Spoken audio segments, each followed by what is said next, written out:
Okay, good morning, everyone. I want to thank you for joining us for what I know will be a very informative discussion. Our topic, navigating commercial leases in a changing world. On behalf of CIBS, I would like to thank and introduce our panelists. Randy Briskin, Vice President of the File Organization. File Organization owns over 26 million square feet of office, retail, industrial, and residential properties. We have Bill Carnaccio, partner at the law firm of Rifkin Radler. Kathleen Farrell, associate at the law firm of Sir Tillman Ballard. John Finn, Director of Leasing and Acquisitions at Damianos Realty. Damianos Realty has a portfolio of over 1.5 million square feet, comprising of 50% office, 40% medical, and 10% retail. Robert Wackler, Senior Director, Northeast Region at Kimco. Kimco owns over 70 million square feet, of which 95% is retail. And our moderator for this morning's event, Peter Curry, partner at the law firm of Farrell Fritz. Before we begin, I would like to thank our sponsors. It's been a tough year for all of us, and our sponsors have once again stepped up to the plate in support of our organization. They are as follows: CoStar, Rifkin Radler, Advantage Title. Hang on a second, folks. I got a little problem. Welcome to the world of Zoom. Give me one sec.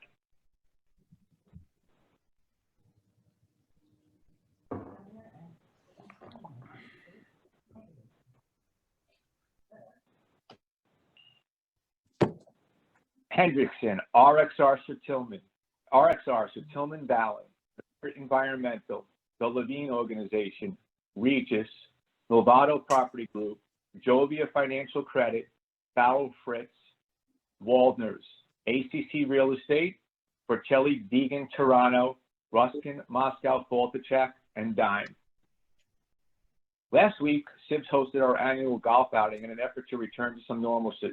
It was actually a great success. It was so nice to see so many people out there. A special thanks to our golf sponsors who once again stepped up and helped us out on such short notice. All right, let's get on with the event. Let me go over some rules of engagement. All mics and phones of attendees will be on mute. Attendees may submit questions or comments via question and answers or chat. All questions will be answered after the panelists have finished.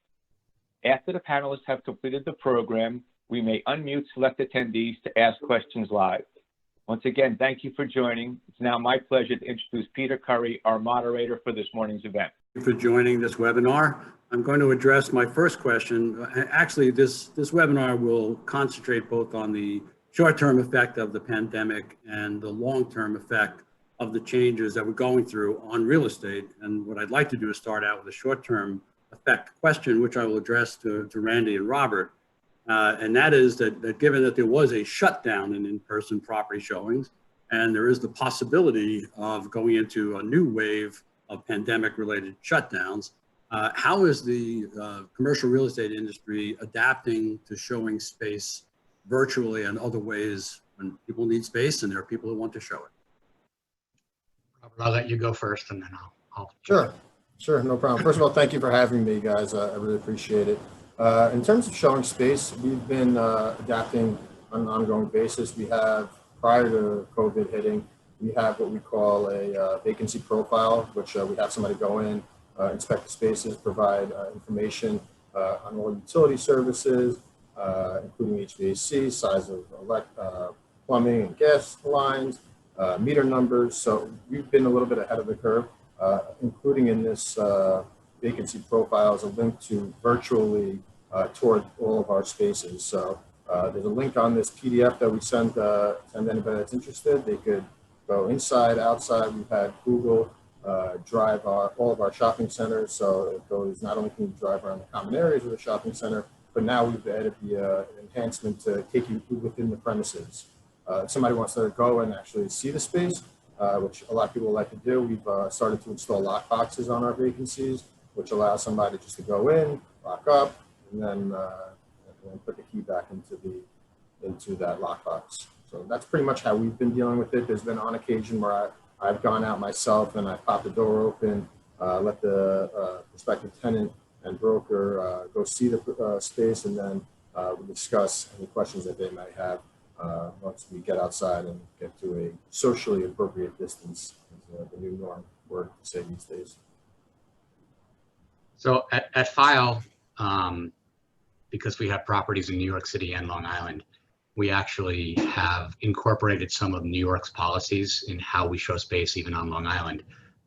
So we have adopted asking brokers to and any prospective tenants to fill out a health questionnaire form and a waiver, a release waiver form, so that if there is a COVID outbreak, we can at least track backwards and let tenants, prospective tenants, know that that's occurred. We've also used this site called Matterport, which is a video recording space showing site, so that tenants can see our spaces online. We are using the internet as much as before. We shut down for a while, but we have started to broadcast on the internet to show space. So far, those tools have been working. We are seeing an uptick in showings now, and hopefully we get this COVID-19 behind us. But so far it's working, and there are tenants out there looking. I'm going to ask John Finn to add his thoughts on whether it's taking a longer period of time to reach agreement on the business terms of leasing transactions once you have this level of interest. Yeah, well, going through the logistics of getting to the point of coming to terms is becoming a little bit more cumbersome. Like Randy and Robert said, using technology in the virtual world with them, we're using the Matterport technology as well. But it's just more of coming to an understanding. There's a lot more of these Zoom calls and conference calls where not as much email and correspondence to really get to people that have a real requirement to understand what their needs are and how we can address, there's an old expression in real estate that the calendar waits for no one. So you have companies that have to make decisions. And even in this COVID world, they're up against a hard deck with a lease expiration. And if the building doesn't address the concerns and the issues that they have, both in the short and long term, then that's when they're able to transact. So, we've signed during this COVID time, we've signed quite a bit of leases where, we didn't know what to expect from the velocity of the transaction. And people said, look, we got to transact and we got to get these deals done. So it's been a very interesting, tedious, fatiguing process. I think COVID fatigue is a reality that we're all dealing with at certain levels. Are you finding, and I'll ask the three of you, are you finding that there are a lot more missed calls and just it takes longer because the communication is different than it used to be?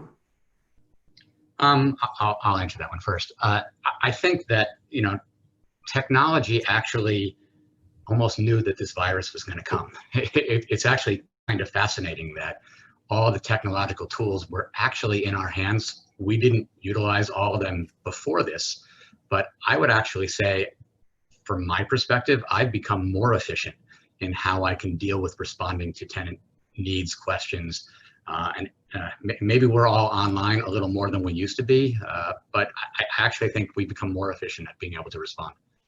Right, I'd agree. We have, everything is controlled right here. I mean, I don't have an office phone anymore. We're app-based office lines now, so if you call my quote-unquote office number, it goes directly to my cell phone. So we really haven't skipped a beat over here, at least. I agree to an extent. COVID has fast forwarded technology, I think, in 5 to 10 years. Even with your personal shopping, spending, banking, the way we order food, all down the line. With definitely being efficient outside the workplace, but we're starting to hear from our tenants that the collaborative aspect of work, the social aspect of work, many even young professionals get a lot of their social life is triggered from the work environment, and people are starting to get really little concern about where they work in their home. So there's definitely the efficiency side and access to information and being able to get people involved and interact with the process. But I think the social aspect and then the efficiencies, because we're not in phase 1 anymore. We're in phase 4 or whatever phase we're in now, that people have other options to do things versus, initially with COVID, everybody was very hunkered down and chin straps are on and everybody was very efficient. So, that's the thing of just trying to get people to connect, even though we have all these technological tools that we're so common to using today. Let me ask Kathleen then, are you missing the collaborative aspect of having everybody in the office? Does it make it more difficult for you to get advice on something that you might ask for advice on? Well, coming from someone who's in the office every day and trying to beg people to come back more and more, yes. I mean, I like the hustle and bustle. I like hearing the phones ring. I like knowing other people are busy, and that's what motivates me. And I like coming to an office every day. I mean, I do the reverse commute from the city. So when I say I want to be here, I want to be here. But back to the question, I actually find it very interesting that we're talking about it's more efficient or maybe even quicker getting to the business terms. I mean, if you have parties that really do want to do a transaction, I find that we come to a foundational deal quicker. But I don't know if Bob will agree with me, but I find what's actually overwhelmingly the delay is the negotiation of the nitty gritty as it relates to those business terms. So we can figure out who's doing the build out, TI, rent, but what now was a sentence, now it's taking weeks and weeks to negotiate a provision about delays, and we'll get there. But it's funny to hear how it's more efficient on the front end, but at least in my experience during the negotiation of the actual legal documents, that's where we're seeing a lag. A lot less chewing the fat with your fellow attorneys, that's for sure. Bill, I'm going to ask you a question. Are you seeing changes in the business terms, additional concerns being raised? And just pick pick an office transaction or a retail transaction, whichever one you're seeing changes in. Maybe you could comment on that. You're on mute, Bill. About to happen. Thank you. There we go. So one area in the past, which frankly, we didn't focus very carefully on, was force majeure. We kind of took it for granted that that was not something you just like a condemnation clause when you have a 100,000 square feet and a 1 million square foot building. You didn't really focus too seriously on that. But now we're looking at that very carefully, obviously, particularly the provisions that we all typically see in the landlord leases, to the effect that the landlord might be relieved of a performance obligation, but the tenant is not of any rent or other financial monetary obligation. The other area is interruptions. You have the typical lease provision, of course, that landlord will not be responsible to the extent certain services are interrupted, often by causes either inside or outside its control, for repairs, or outside its control for utility shutdowns and the like. These are being much more heavily negotiated now, obviously under the circumstances that the COVID has presented. So just kind of a refocus in some areas that didn't have adequate focus in the past, or we felt it wasn't necessary to focus on them as much in the past. Finally, tenants are taking a strong look at what measures landlords are taking for security in general. This isn't just COVID related, but just in general, what measures are the property owners taking to protect the tenant from illness and other outside events. A lot of that is born largely of some of the demonstrations, peaceful and otherwise, that have made very newsworthy events. So those are just a couple of areas that we're seeing focus that didn't exist in the past.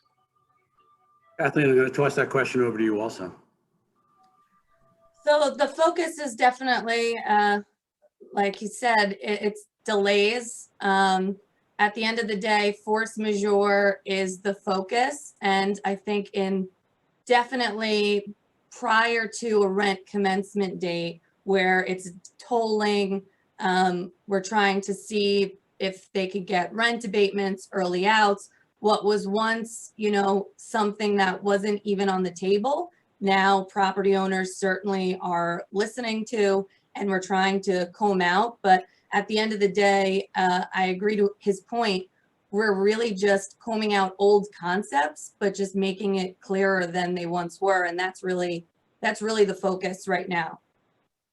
Let me address this to Randy, because you have office and you have retail, you have leases where you're expected to deliver almost a turnkey, and then other ones where you're delivering just a box. Is a lease commencement date becoming a bigger issue than it used to be, both because of the pandemic and probably the inability to get materials? I'm not so sure that the inability to get materials has really driven our decision-making process and how we negotiate the upfront delivery and the risks involved with delays. I would definitely say, as the attorneys have just pointed out, that the force majeure issue, tying it into pandemic, it's more of a pandemic clause that people are looking for than a true force majeure clause. And we've come up with, a way that we think fairly resolves it. And so far it seems to be working for most of our tenants, but where we take on some risk up front, the tenant takes on some risk, and then both parties would have a right to terminate if it's an extended period of time. That's kind of how we've handled it in the changes of force majeure, and it actually seems to make that process go pretty quickly. So we don't get so hunkered down and lost in something that ultimately, if there is another pandemic that goes on for more than 8, 10, 12 months, the world's got a much greater problem. So that's kind of how we resolved it. I'm going to ask both Robert and John this question. It seems to me one of the issues that we never thought about in force majeure clauses before was when they expire and when the obligation to have a full lease recommences, depending on the type of business. For instance, in retail, it doesn't seem to me that it's that easy to just say, okay, the event is over, now I can start operating again. Seems to be some ramp up time, and I'd like you both to comment on that. Right. So from my perspective, I've completed several transactions during this COVID crisis. Tenants are asking for quote unquote COVID clauses. We haven't really agreed to them at this point. We're agreeing to them, like Randy said, on an upfront basis. As it relates to obtaining permits, if the town is delayed due to COVID delays, we'll give them an extension of a permit, time to get their permits. But on a going forward basis, we haven't really implemented any quote unquote COVID clauses into the force majeure articles of the leases. Peter, if I may add one other element, I haven't seen it myself, but colleagues have mentioned it to me, that tenants are now negotiating for the early termination options right at the outset, or options to shed space, give space back to property owners, landlords, because I guess the concern is we'll get through this crisis, but what the heck is the next one? And so there's a desire to have some ability to reduce the financial obligation associated with lease obligations, rental obligations up front, to be able to adjust to whatever the next crisis may be. I want to discuss that in detail later in the program, because I think that is important both from a tenant and a landlord perspective, and has ramifications to lending and everything else. John, you have a decent amount of medical as part of your portfolio. Are there unique issues that you're facing with them in new lease negotiations? Well, just touching on force majeure with, it never really referenced the pandemic. And, with the challenges become when things become out of your control. We were neck deep in a couple of pretty detailed build outs for some of the major hospitals when COVID kicked off. And, we had to really go through the process to understand what the rules of engagement were between the CDC work rules, the governor's work rules, what's considered essential versus non-essential. And then subsequent, the other transactions that we've been working on, the challenges of the municipal approval. We in the private sector have been working very diligent to come up with to adjust and like Randy talked about earlier with access to technology that's out there. How have the municipalities been reacting? We've been doing literally drop boxes and an outside bin in some of these municipalities where their personnel, which their offices are closed, so they can't even go in the office. So we're sending everything electronic, which some municipalities are not able to receive. So when you have a substantial completion is when the rent commences, and then you have to navigate this, which I never want to use the term new normal as far as the construction world goes. So that presented a challenge early on. We did have several medical projects and several financial projects, which were listed under the governor's essential construction projects. So that's what we were able to keep people focused and busy, because the contracting world came to a complete halt. And you're talking about a lot of small businesses out there with payrolls and insurance and all the things that go on in their business cycle with zero revenue. So we were working diligently with all our vendors to come up with a game plan. And substantial completion is not just a given. You really have to outline what some obstacles would be. And so fortunately we've been able to persevere, but these are the things that are written in a lease that just come with the business cycle, but now people are paying a lot more attention to them. And especially with adding pandemic language, if you can't, if you can't access, that's just it's a crazy thing to contemplate, but it's a necessity that hopefully we won't have to deal with much longer. I was actually surprised that a lot of existing force majeure clauses had governmental action as being one of the force majeure events. Some had epidemic. No one ever described it as a pandemic.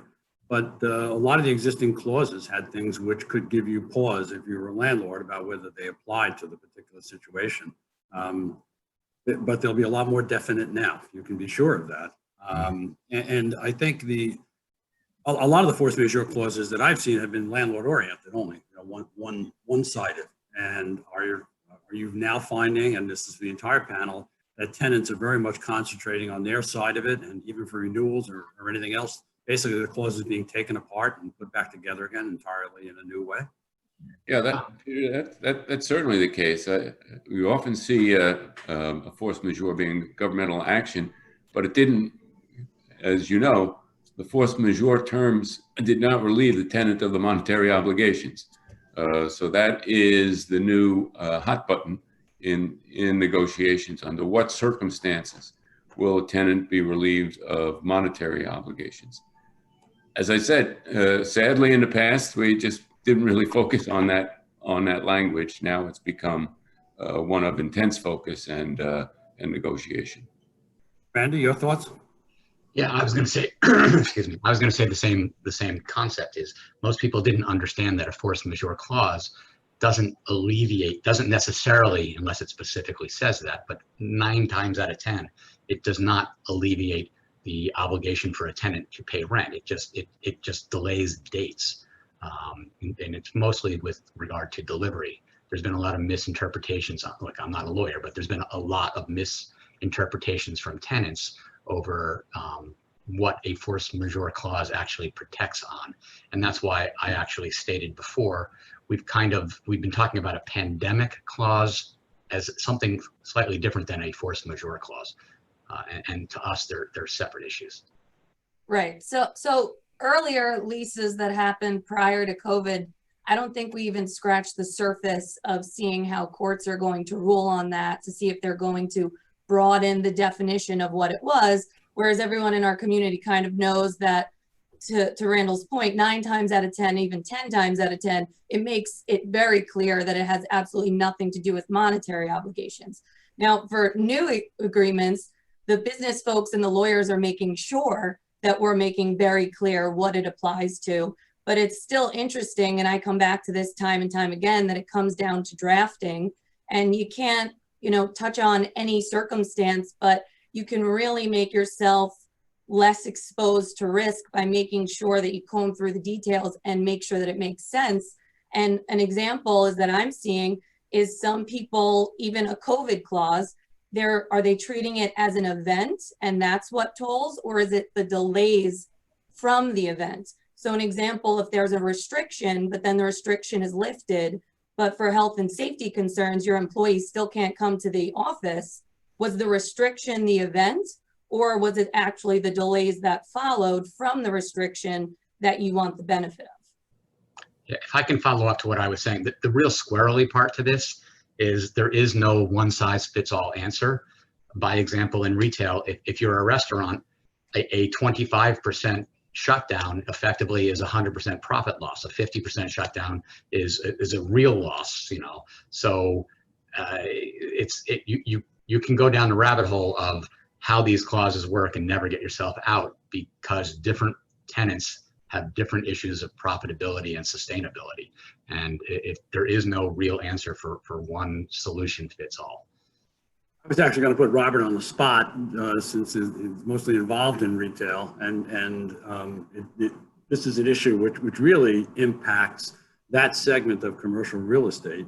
And to say, no, we're not going to give in on this, the reality is they're not earning any income. So you can take a hard line, but do you want to lose the tenant? Is that going to happen, or are you going to start to negotiate some of these things to respond to this issue? The fact they can't operate.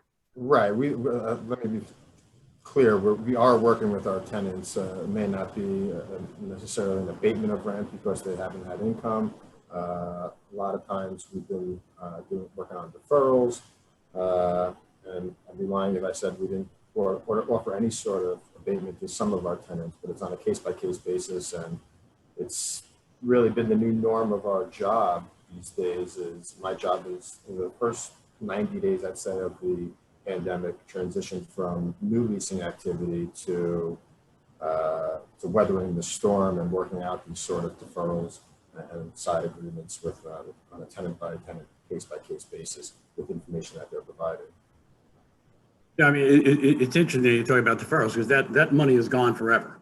That restaurant has lost that money forever, hasn't deferred it. You can talk about in the law business that you've actually deferred some of that income and you'll get it back. And you should do better once we come out of this, because there'll be all this pent up demand to do real estate transactions. But a restaurant's gone forever. A lot of other retailers, they'll never make it up. So I think there probably will be some more pushback even on the concept of deferral, as opposed to it's gone, and then you really have to make the decision: is this tenant worthwhile? Right. Yeah. Listen, it's going to come up again. The wave is going to come once it comes time for that deferral payments to kick in. It's definitely going to be a second wave of renegotiating some of these deals that we've already cut, and we've started to see it already. It started off in March or April when tenants couldn't afford to pay their rent, and the initial deferral pushed it back to later in the year, and obviously we're already later in the year and tenants can't afford to pay that back. So we're repeating that process again. And it's probably my guess is, I would assume that we would have to address it down the road once the new deferral payment starts to kick in again.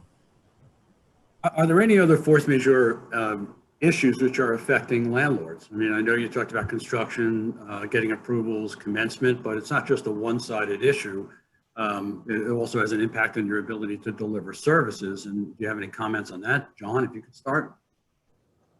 Well, services, unfortunately, some of our corporate offices are, the occupancy is a fraction of what what a normal daily business is. Some of our buildings are 100% occupied, and they're maybe 15% populated.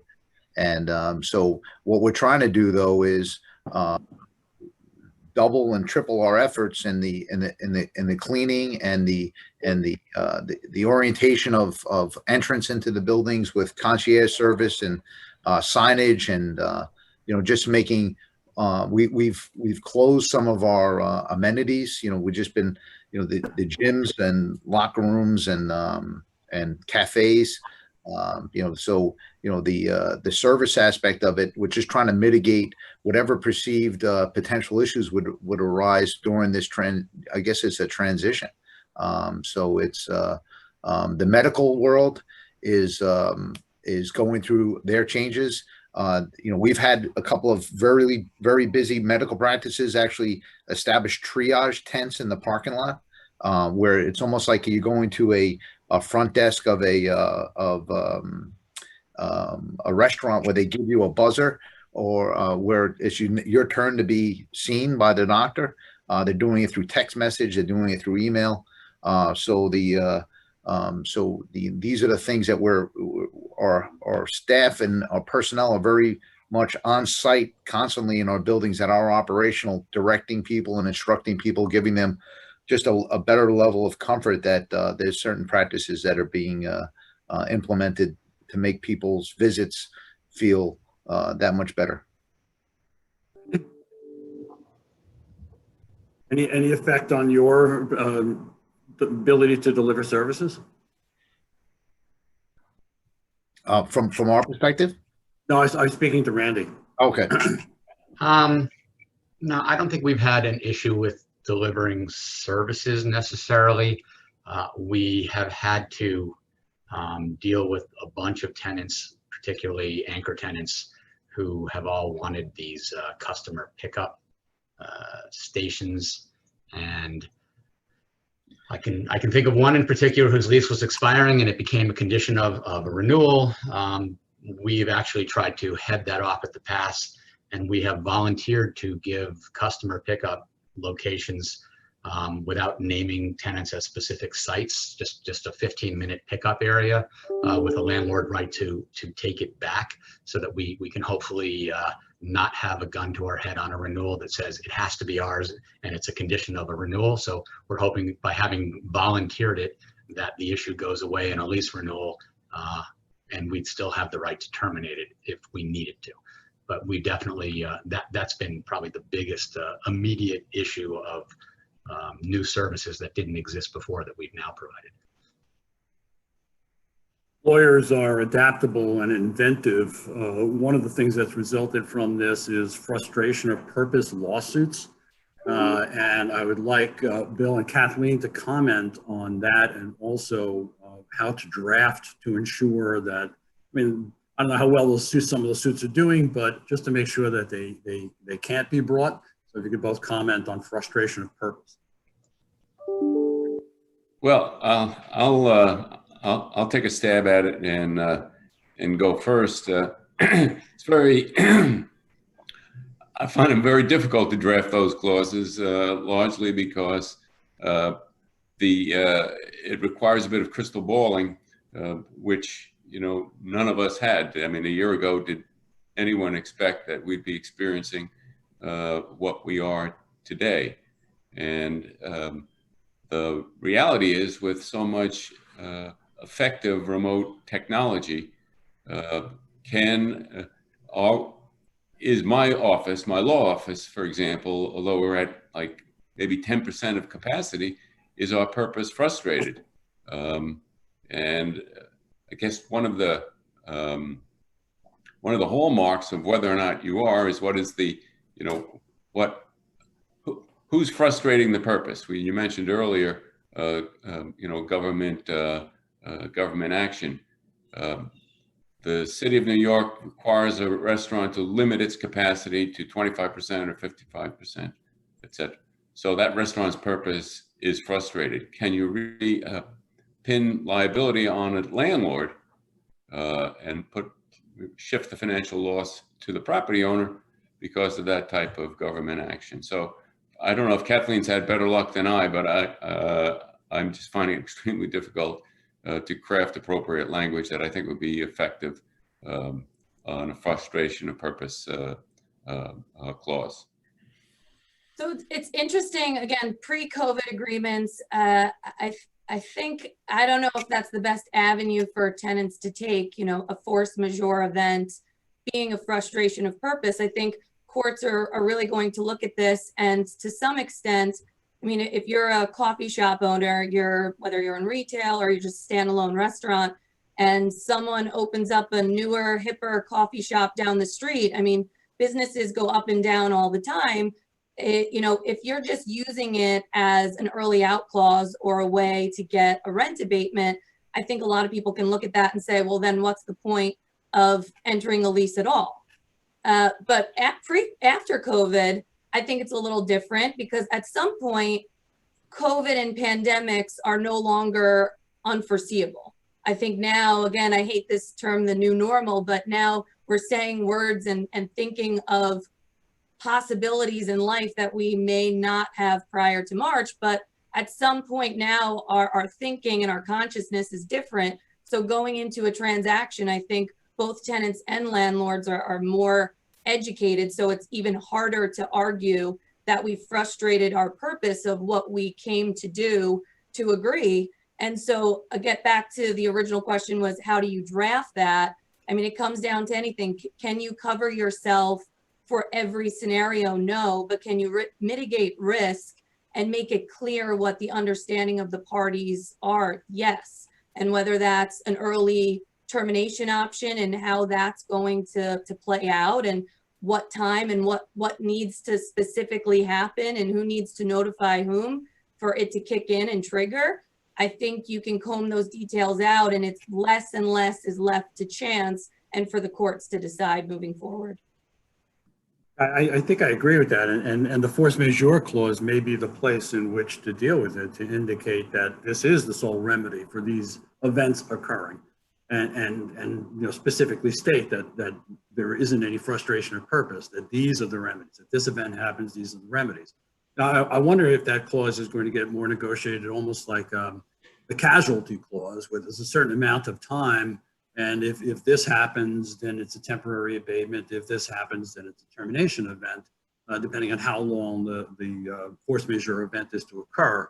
I could see people starting to try to get more definition, even on how you deal with that. I wanted to switch to another topic, and that is how you're all dealing with health and quality of life issues. Because it seems to me that and you'd see it in term sheets, you know, some descriptions about the HVAC systems, other things that were in the building. You know, now people are becoming very specific about HVAC systems, air filtration, air quality, the number of people in an elevator. There are a whole bunch of issues which people never thought about, which are now going to, I believe, certainly in office leases, but probably in other leases also, have a lot more definition to them. And I guess it's really a question of how to try to get out in front of it, because it's not only a negotiating tool, it's also a marketing tool to say that you're capable of providing these level of services. And I think I'll start with you, John, and just ask you the question, are you starting to get indoor air quality questions that you never got before in terms of what your building is? Yeah, absolutely. And so again, we've engaged all our engineering staff and our vendors to really go through a checklist of how we can upgrade systems. Very specifically is different ratings of the MERV ratings on our air filtration systems. You know, MERV 13 is basically now is a standard installation now, where it wasn't pre-COVID. It's a higher level of filtration, you know, preventative maintenance, and understanding all of the mechanical systems with outside economizers, and you know, we're just revisiting almost every one of our properties that have these issues so we can, these systems, so we can convey to our tenants or our director of facilities exactly what systems we have, what are we doing to make sure they're maintained and operational. In addition to building mechanical systems, you mentioned, elevators and hygiene and cleaning, and those are all the things that, just we have two person per elevator, just to give people a level of comfort that they're not going to be in an elevator and 10 people are going to jam inside of an elevator car to go take a 6-story ride. It's again, could be an anxiety event, so we're definitely becoming more versed and proficient in all our operating systems, and taking a very direct, hands-on approach. Our move to the lobby floor turned out to be very prescient. Randy, let me ask you, are you being asked to covenant to certain things that you never were before in terms of your building systems? Yeah, so I would agree that the MERV 13 air quality filtration system is definitely becoming more of a standard rather than an ask that's an upgrade. I don't think on the retail side we're really being asked for anything more than we were before in terms of systems or operations. On the office side, we do have the ability through again, I talked earlier about how technology was present to being ready for this pandemic. There are phone apps that you can use now that block access to the buildings unless you actually, and if you're a tenant and your employees are coming and you want to make sure that health questionnaires are answered, there are entry systems now that we've learned that you can use that will actually block access unless someone has answered the questions about their health. There are temperature control entry systems that we've started to use where you can't open a door unless your temperature reads that it's below a certain number. So we're not seeing it necessarily in a demand under the leases themselves, but we have started to engage in using the technologies that are there to control access to the buildings. I think I would find it very difficult to negotiate some of these things because the technology is changing so quickly. Yes, that's true. What's going to be really difficult to see, and I find this very interesting, is as if the legal standards change, whether it be, once with sprinklers, whether it be temperature taking or air quality, as that actually gets written into law for property owners, how that's going to bleed into the legal community is who's responsible for the compliance of a specific tenant space. And I think people take that for granted, but sometimes it's the property owners, and a lot of the time it's the tenants themselves. So if someone was in a 10-year lease and in year 5, all of a sudden, and again, who knows what could happen, temperature readings are now required for those types of spaces. Who's required to actually install those, capital, even structural improvements? Yeah, look, New York City has become more of a military state than Long Island at the moment. There are things that we're doing because New York City is requiring it, whether it becomes national standards over time, and to Kathleen's point, who's the ultimate risk bearer, time will tell. We're trying to be proactive and implementing systems that at least do protect us before the litigants all attack us. Right, and it's going to come down to what, and I'm sure Bill is familiar with it as well, and so is Peter. Is it just their occupancy and their use of that space? Is it their particular use of their space? That nitty gritty detail of drafting these agreements are going to become more and more important. Robert, I think the question is actually flipped with you, where as a retail landlord, you're going to be looking for certain requirements of your tenants that they perform things, that they really can ask you for base building, but you're going to be asking them to comply with law and common sense in terms of cleaning their space, in terms of how many customers they can have in at a certain time. How do you see that going in terms of landlord clauses in retail leases?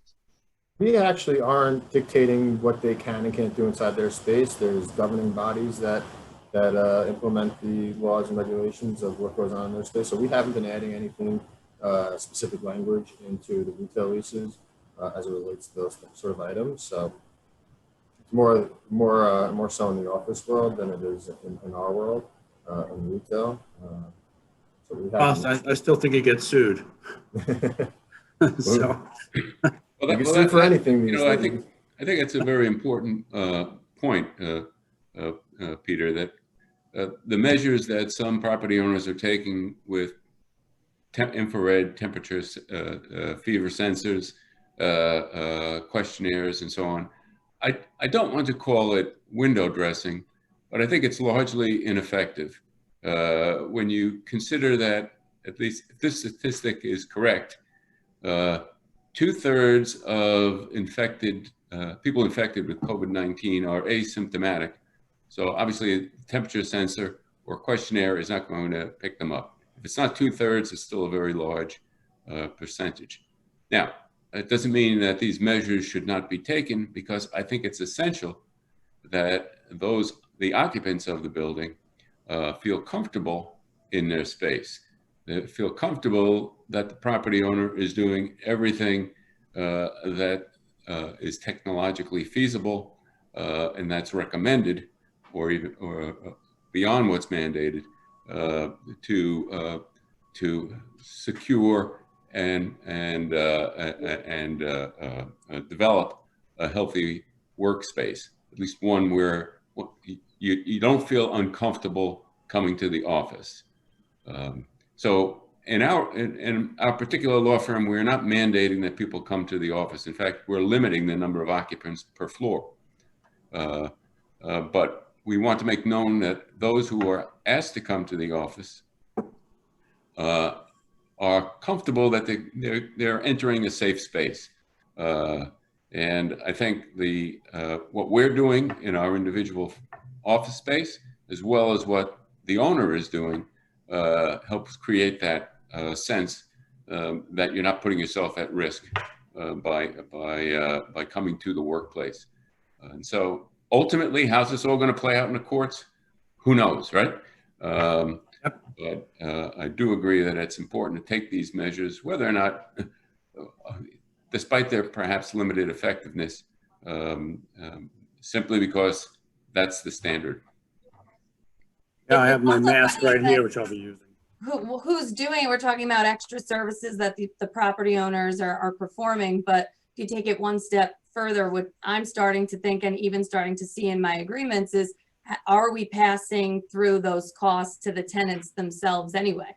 So if you do take the measures to, whether it's paperwork or extra cleaning, are those costs passed through as operating expenses? And I'm starting to even see where if there's an employee of a specific tenant that is known to have had COVID, and therefore the office needs to be cleaned even more than it was in the standard cleaning specs, I'm seeing that if it's due to any tenant in really broad, fluffy language, not only can, common areas be passed through as OpEx expenses, but now somehow because because of them, that they're actually billing them for the extra cleaning because an employee got COVID.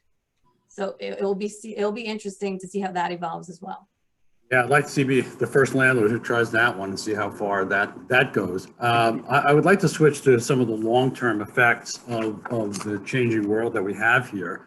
So the earlier mention of lease termination clauses after a period of time, we're dealing with other issues. Now you're not just landlords, you're in partnership with your lenders, and they're all out there, and it's not a unilateral decision that you can make by yourself. So let's talk about the future of leases and the request for more flexibility that we're starting to see from tenants. How are landlords analyzing this? Are you kind of trying to hold the line and say, listen, this is a short-term event and we're going to get past this and it's going to go back to where we were, and therefore we want to keep our leases the way they were? John, I'll ask you to start. Well, it's definitely a real issue, and it has to be dealt on a case by case basis. despite what a lot of tenants think, you know, in the downtime, landlords are not the tenant's partner, and it's very difficult for us to participate in the downside when we certainly don't participate in the upside. But you do have to listen to, you know, there's valid concerns. Some of these restaurants, I mean, how do you function at 25% occupancy? I mean, it's just a non-starter with covering at least costs. Forget about making a profit. So you know, it's a very you have to take it on a case by case basis. You know, some companies, you know, were of the mindset of, you know, let's you know, we want to rent abatement. And I said, all right, yeah, we can talk about, you know, structuring to get through this time. And I said, you know, do you want to have an office when you go back to work? And they're like, of course I do. And I said, all right, well, then in that instance, we have to provide services that cost dollars to ensure that when you do come back, there's a place for you to hang your hat. And so it's just more of just going through on a and communicating with all the tenants on what their real issues are. You know, some tenants are just out of business. And, you know, then it just becomes, it's not about a termination. It's about, you know, it's about how do we just move forward? Some tenants definitely have some valid concerns. Some tenants are actually profiting tremendously from this pandemic. Some of our grocery stores, their sales are up 300%. So we're not going to, you know, let's you know, kick in some more money in the rent envelope this month, as much as we'd like that to happen. But again, there's certain instances where people have some valid, real structural business issues that, you know, you have to deal with them head on, because eventually they'll just be you know, lead to a vacancy and then and other issues down the line. And again, we're trying to avoid litigation at all costs. And again, with the litigation aspect from the courts right now is, you know, it's they keep moving the deadline of where you can possibly even contemplate an eviction. You know, thank God we're not dealing with any of those issues right now. But again, that's when you talk about outside influences and, you know, just it's really on a case by case basis. Robert, your thoughts and again, on new leases, I think we're talking about for the most part. Yeah, I mean, for the most part, we're hoping this is a short-term, temporary type of situation, and we're trying not to predict the future because nobody does have that crystal ball. So we're trying to, like you alluded to, we're trying to pretty much hold the line and do business as usual. Like I said earlier, we're giving them more time to get their permits and stuff like that. But on a going forward basis, we're hoping it's just going to be business as usual, and we're really not trying to recreate the wheel, so to speak. Andy? So what we have been finding in the past 2 months is those tenants who are smart enough to understand that this is a short-term blip in the marketplace and rents are down because vacancies are abnormally higher in certain markets right now. If you're a really intelligent business person, I don't think there's any change in the concept that, you know, you're better to go into the pool when everyone's getting out. If you have the wherewithal and the smarts to understand that, we've actually been finding that for our better sites, as soon as we get the vacancy, there are now people who are ready to swoop in, and the world has not ended. So to Robert's point, business is primarily as usual. We are obviously dealing with, you know, the unintended consequences of the virus and government influence on contracts, as John brought up with the, you can't evict someone right now. But to answer the question, we are also kind of towing the line, trying to deal with some of the nuances of new leases, but we're finding that there are definitely people out there. There is definitely people out there. There are people being opportunistic. Think about, like, in my world, the discount-oriented gyms and retailers. They're still very active. They're trying to be opportunistic where a site where a property they may not have been able to afford in the past, they can now afford.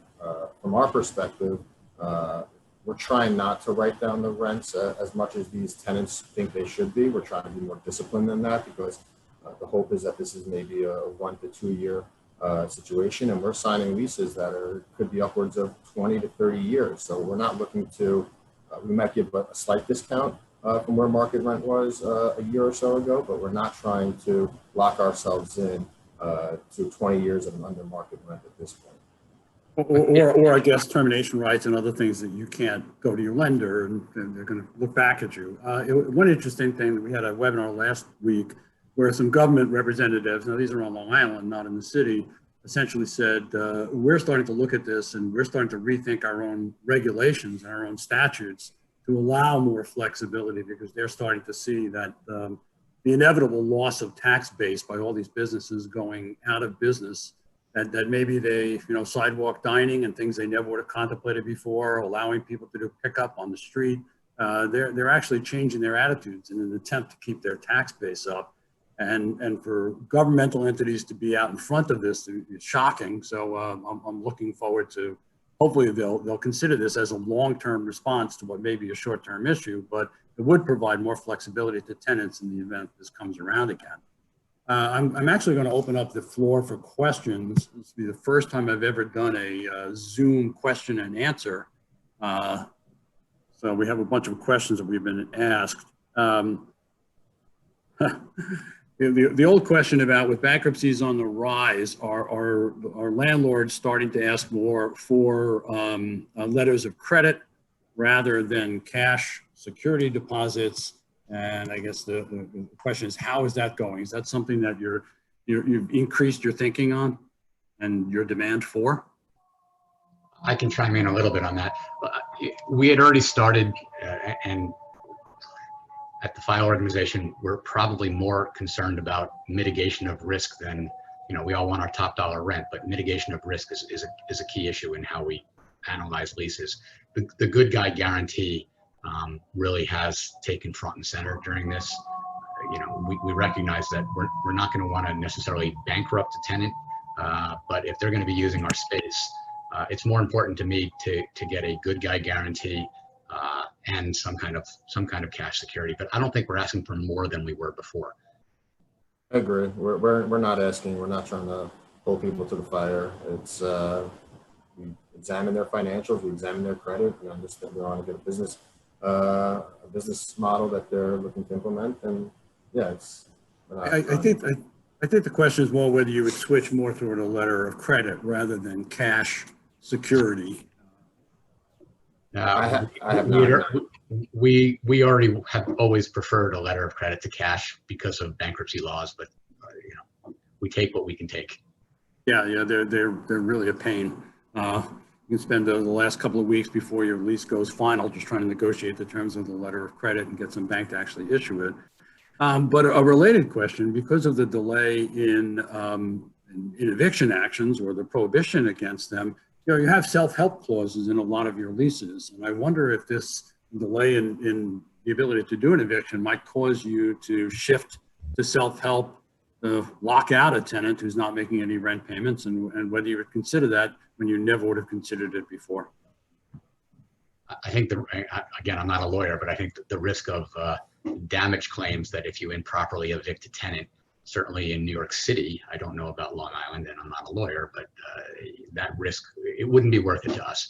We've been going after tenants for money judgments through the court system without going after evictions. Even again, the unintended consequences of what the government has done is we've just gone through a different route to get to the same result. A tenant may not want to get out of a space, but if by being in the space, and there's again the good guy guarantee, if I can go after them for a money judgment, in essence through the back door, I'm going to force an eviction.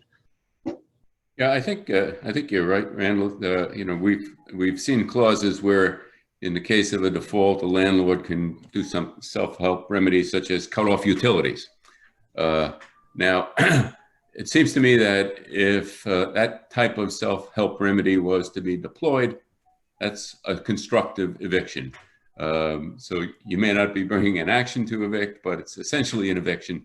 And I think you're violating, in that case, the prohibition on eviction. So I applaud you and commend you for not deploying your self-help remedies. I think they're fraught with risk.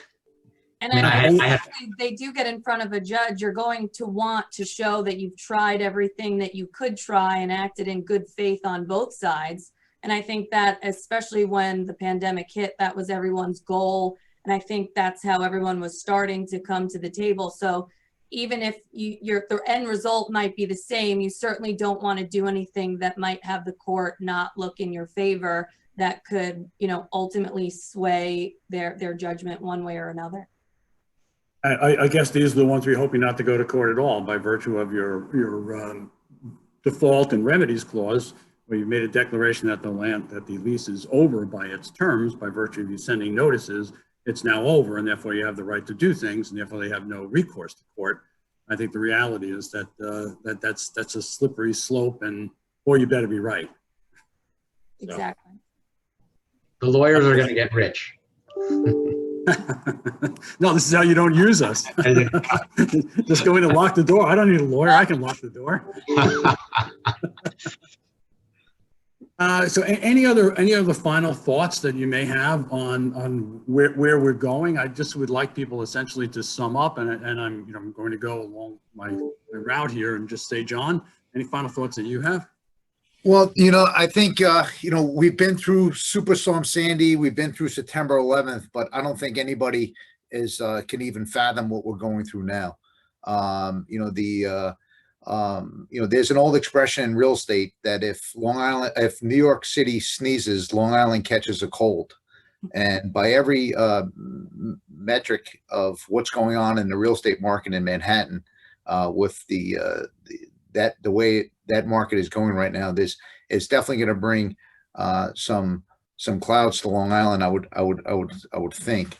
So the one thing that's we kind of danced around and on this panel was about the government regulation and government policy and stuff like that. One thing that's interesting is that we have almost 400 tenants, and I would think almost every one of them, or a large portion of them, had experienced some sort of furlough or laying people off and dealing with employment during this process.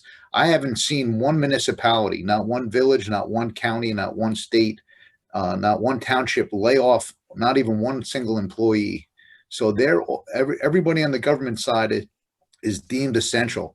And I know we deal with a lot of proprietors and a lot of people that are trying to make their payroll on a weekly basis. And it's a challenge that they're experiencing. And especially with the loss of revenue, a lot of these retail restaurant and the tax burden is definitely is a major issue on Long Island pre-COVID. I think it's just going to become something that's going to be exponentially difficult to deal with as we go forward. But we're trying to just eat what's on our plate, and hopefully as the calendar turns, we get to December 31st. I never wanted to wish a year away and wish time go by, but I think January 1, 2020 should be hopefully a better day for us. 2021. Yeah. Kathleen? I think my takeaway from all this, at least for purposes of this panel, is more than ever before. I'm a stickler for drafting, but drafting matters. And I think attorneys that had once glazed over their documents or had leaned in towards their forms, I think the words matter. And you see it, everyone should look up the case Simpson Thatcher, the law firm. I think if anybody's in good standing to possibly win as a tenant, it's going to be them, because talk about crystal ball. They may have had a crystal ball because their pandemic language, pre-COVID, they had pandemic language, was there. And like I said, you can't cover everything, but with good drafting, you can certainly mitigate risk. And so that's my takeaway. Make sure it makes sense. Make sure you're thinking how it works in the real world. And the words matter, but the sun will shine again. And that's also another message to take home. It will get better. It has always, and it will continue to do so. Randy, now that you know the lawyers are essential? Yeah, I was actually gonna say, and no disrespect, but in this particular pandemic, drafting almost didn't matter because, rational minds had to make a rational deal based on follow the money. It's like everyone, we all needed to follow the money, and ultimately wherever it could come from, whether it was PPP or whether it was deferrals or abatements, cash rules and cash flow rules at the moment. People are trying to preserve their capital. But and by the way, to reverse what John said, I actually think in this particular case, New York really caught a cold and Long Island kind of sneezed. It was the reverse. So New York's just taking it on the chin in this particular pandemic. And we've actually seen our office leasing on Long Island in better shape than our office leasing in New York. There's been a flight. Tax revenues on Long Island because of home sales and everything else may actually wind up being okay in some communities. Whereas, I've got a couple of residential buildings in New York that have had higher vacancies than ever before. That said, I agree with both of you and the whole panel from what I've been hearing so far is that this too shall pass. We, like everyone else, are trying to preserve some capital and we are investing in our future still, and there are tenants still out there. And we see a brighter future ahead for ourselves. So, and everyone around us, if you can survive the storm, even those tenants who can survive, the restaurants who survive, there's going to be less restaurants in the marketplace for a while, and their sales may be way up in 2021 because the competition is not there. It'll take us a few years to get through this, but we're all going to be okay. Bill? Well, I wish I shared everyone's optimism. John, you've come across with a number of expressions. Bill, you've always been a pessimist. I've always been an optimist. You need some balance. I am greatly concerned for the future. Concerned, frankly, for my children and my grandchildren. But that personal matter aside, crisis accelerates change. So I've got an expression for you, John. You can use it in the next webinar. The change is here, the change is coming, and I don't really think we know what it is.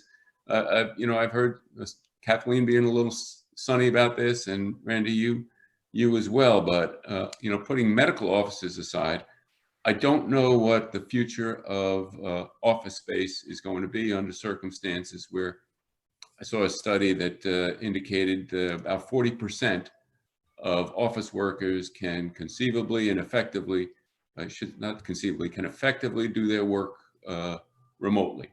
And so, I have that great concern. I also agree with you, Randy, that we can be the best draftsman in the world, and I do credit Simpson Thacher for what it's done. But you're really dealing with all this on a case-by-case basis. I don't want to say you're making it up as you go along, but you're using good, sound business judgments, presumably within the bounds of the law, in dealing with each individual situation as the circumstances call for them. So, and look, that's you my want sunny to be a good property owner, and obviously you want to come to the table and make it work. But at the end of the day, you want to come to that table with better leverage. So we're making it up, and you get more bees with honey than you do vinegar. We're going to make lots of mugs from all these sayings that we're saying on this panel. But and of course that makes you a good businessman. But you want to make sure that your document that's giving you that leverage behind you is as best as it can be. Robert, we've heard all about the retail apocalypse, and you're squarely in that field, but you sound somewhat optimistic, and you sound like your organization is doing as it has always done. What are your thoughts? Yeah, I'm actually the opposite of Bill. I feel that brighter days are ahead of us. Just got to stay the course, and yeah, I'm not overly down on the situation. It's a temporary, hopefully, situation for us, and brighter days ahead. So I have another Zoom meeting in about 6 minutes, of course. So I'll tell everybody to stay safe, stay healthy, and best of luck in the future. Yeah, well, listen, thank you everybody for being involved in this panel. It was a great panel. I think everybody appreciated your ideas, and it came from a variety of perspectives, which is what we needed. Also, as a New York City and a Long Island perspective, which again, this is something, it's a metropolitan area, and we all need to understand the whole cold sneeze thing. But now I'm going to pass it back to David Leviton. Thank you, Peter, and thank you to everyone on the panel. Truly, this was a fantastic event. I, for one, sat here for almost an hour without looking at my phone, which is unheard of for me in the last 25 years. So congratulations. I found it to be very informative and very thought-provoking. So really, thank you again. I really appreciate all your time.